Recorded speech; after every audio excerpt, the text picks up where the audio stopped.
Pour ce défi, vous utiliserez Make Code Arcade de Microsoft pour créer votre propre jeu vidéo en utilisant le codage par bloc. Si vous avez déjà codé un microbit, vous verrez que cette application sera familière. La seule différence est que les sections de blocs pour coder sont spécifiques à la conception de jeu. Pour cet exemple, nous allons créer un jeu de poursuite. Il faut définir les conditions du jeu pour que le héros ait 3 secondes afin d'attraper le poisson. S'il l'obtient, le poisson changera d'endroit aléatoirement et le jeu continuera. S'il ne l'atteint pas, alors le jeu est terminé. Maintenant, codons notre jeu. Visitez l'adresse suivante et commencez un nouveau projet. Comme avec Microbit, vous pouvez changer la langue en français sur la petite roulette des réglages, en haut à droite. Comme d'autres jeux vidéo, il y a les personnages du jeu, les ennemis, de la nourriture et des objets. Pour ce jeu, nous aurons besoin de 2 sprites, soit notre héros et le poisson.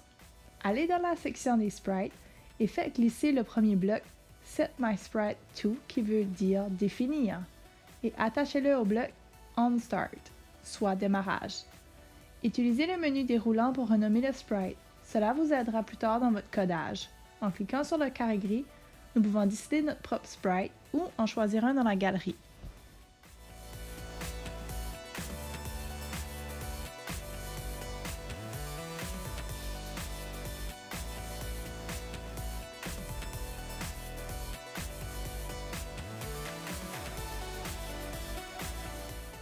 Répétez ces étapes, mais cette fois changez la dernière valeur de joueur à nourriture. Personnalisez le sprite pour qu'il ait l'apparence que vous souhaitez.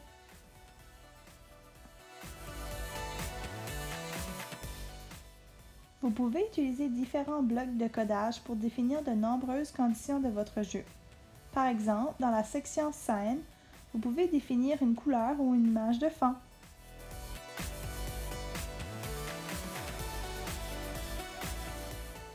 Dans la section Contrôleur, on peut décider comment le joueur contrôlera le jeu et quel joueur il contrôlera. Ce bloc indique à mon jeu que j'utiliserai les touches fléchées de mon ordinateur pour contrôler le héros. Ici, j'indique au jeu que lorsque je commence une nouvelle partie, qu'il doit remettre le score à 0 plutôt que de continuer sur le score de la dernière partie.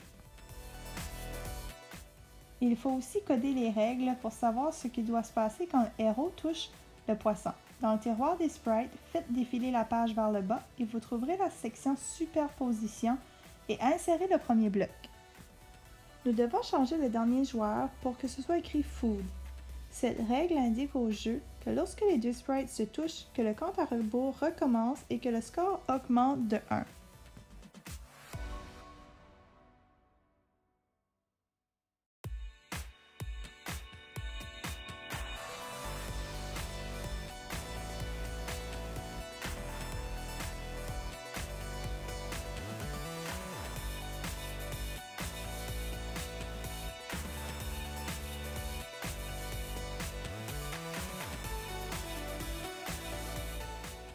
Je veux que le poisson aille à un nouvel endroit chaque fois. Dans la section mathématiques, utilisez les blocs aléatoires pour laisser le jeu décider chaque fois où le poisson ira. Voici un message d'avertissement. Cela signifie que j'ai une erreur dans mon jeu. Les programmeurs doivent toujours résoudre des erreurs pour que leur code fonctionne mieux. Ici, l'erreur était que je n'avais pas changé le bloc rouge de la variable pour le bon sprite.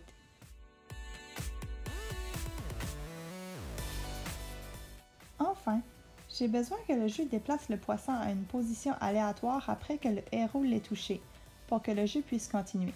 La position X0 et Y0 est le centre de l'écran.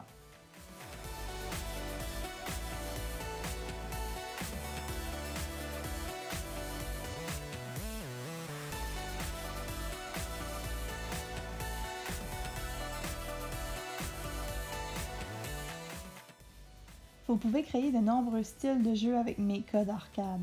Des jeux de plateforme aux jeux de quiz. C'est un excellent outil pour concrétiser vos idées. Consultez leurs tutoriels et leurs exemples de jeux. Vous pouvez même modifier des jeux déjà réalisés. Allez plus loin. Réfléchissez à la façon dont les créateurs de jeux intègrent des informations importantes dans leurs jeux. Comment pourriez-vous utiliser un jeu pour enseigner à quelqu'un un événement de l'histoire, l'habitat d'un animal, attirer l'attention sur un des objectifs de développement durable ou tout autre sujet que vous avez appris récemment. N'oubliez pas de partager vos jeux avec nous.